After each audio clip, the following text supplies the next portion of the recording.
The following is a demonstration of Reed's PVC, CPVC, and 636 Solutions Kit. So this is the new Reed PVC, CPVC, and 636 Solutions Kit. This particular one is the 3-inch kit, and we also make a 4-inch kit. It's designed specifically to help the contractor at a relatively low cost install plastic piping, whether it's ABS, PVC, CPVC, and or on the ventilation side, 636 pipe, right and quickly every time. Comes with 3 pieces in it. It's got the quick release cutter with a special plastics wheel in it. This wheel is a very thin profile and will allow you to cut through the pipe very quickly. It doesn't get fatter as you go in towards the hub, so it'll allow you to cut through the pipe without raising too much of a lip on it and do it very quickly. It's a tool steel, so a better quality steel than you would find in the vast majority of cutters on the market. We've got multiple rollers up here, so you're not oblonging the pipe when you're aggressively cutting through it, and it's quick release, so you get it on and off very quickly. The next important part is the DEB4. Stands for deburring up to 4-inch. It'll do from 1 1/4 all the way up to 4-inch. It's actually sprung, so it'll snap on the end of the pipe and stay there for you. It's got a sharpened blade on both sides, so that if it begins to get dull, you can flip it over and use the other side. You can sharpen the blade, and/or it's a replaceable blade, so you basically got a lifetime tool to do anywhere between 1 1/4 and 4-inch plastic pipe of any kind. And then the third part for the kit is what's called an internal cutter. This is a slide plate that will allow you to adjust for depth and lock it down so that you know where you're going to cut from the inside out. Great for floor flanges, great for stub outs, for snorkels, for venting. Anytime that you need to cut from the inside of the pipe because you're too close to wiring, etc., this will allow you to make a very accurate cut from inside the pipe. Those are the 3 pieces to the 636 kit. So when you're doing any kind of plastics fitting, whether it's PVC, ABS, CPVC, the 2 things that matter when you're putting pipe together is that you have a square cut so that you can get full stab depth into the fitting properly, and also that you put an appropriate chamfer or angle on the outside edge of the pipe so that as you stab it in, you're not squeegeeing or plowing the solvent cement off. So these plastic fittings are relatively shallow collar. They're not a very deep stab depth. In this case, not even a full inch on this 2-inch 45. But not only are they shallow, they're also tapered. They get tighter and tighter as you go inside that fitting. So what happens is if you're making, what guys are using right now is they're using often sawzalls and hacksaws or chop saws. There's a couple issues with using any kind of saw to cut plastic pipe. Number one is you've got kerf waste or statically charged kerf waste, the little chips of plastic that go up inside the pipe and stick in there.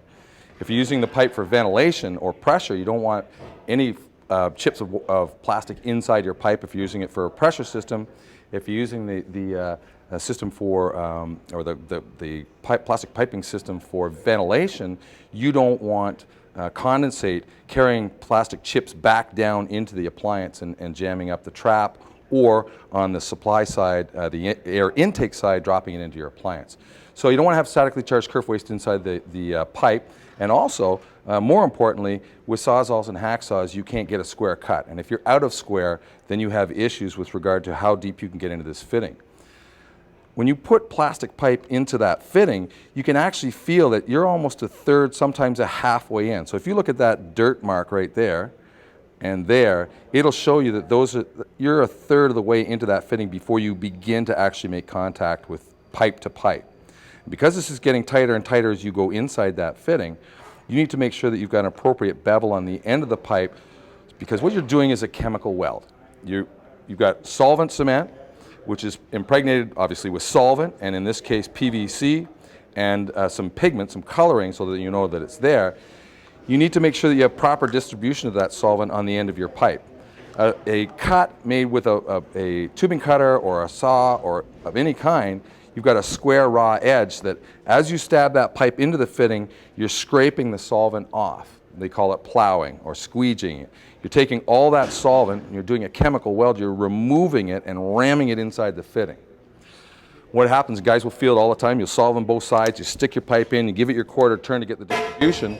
If you don't hold it long enough, then it wants to spit back out on you. That will tell you immediately that you've just scraped all the solvent off and the fitting is not going to be done properly.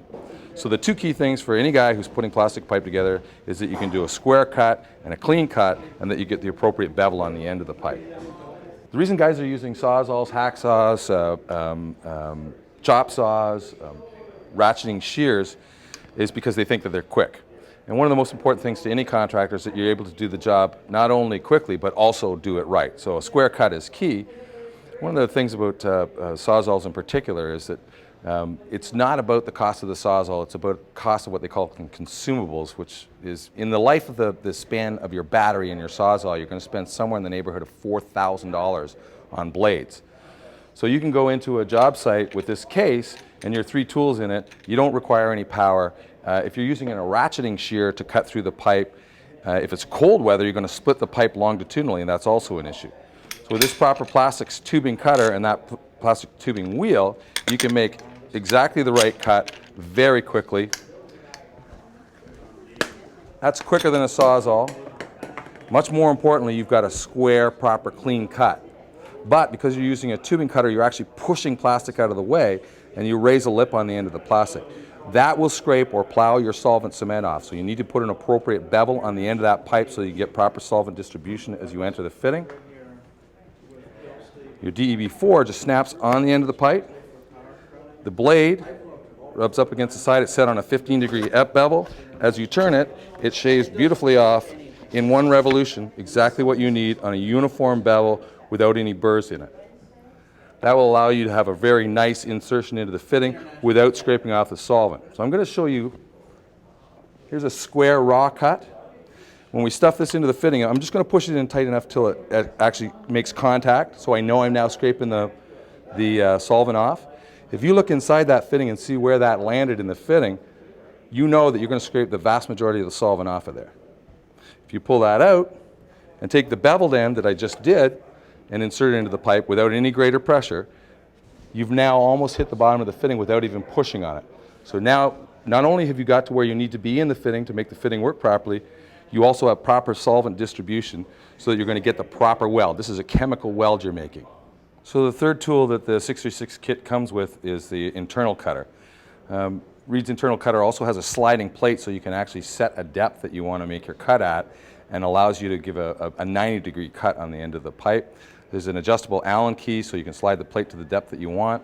So in this case, if we wanted to actually make our cut in between the S and the I on the pipe here, we'd adjust this, take our Allen key, lock down the plate so we know exactly where we're going to make that cut, and we're going to make our cut from the inside of the pipe outward and end up with a nice 90-degree cut.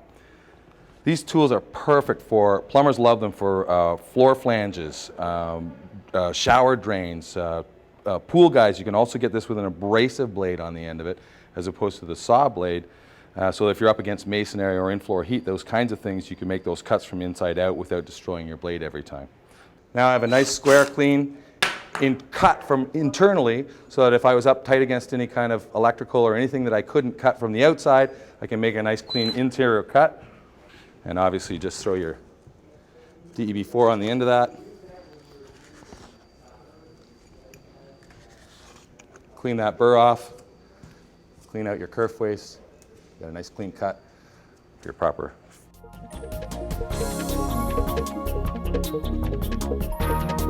This concludes the demonstration of Reed's PVC, CPVC, and 636 Solutions Kit. For more information on this product or any of Reed's high-quality pipe tools and vices, visit www.reedmfgco.com.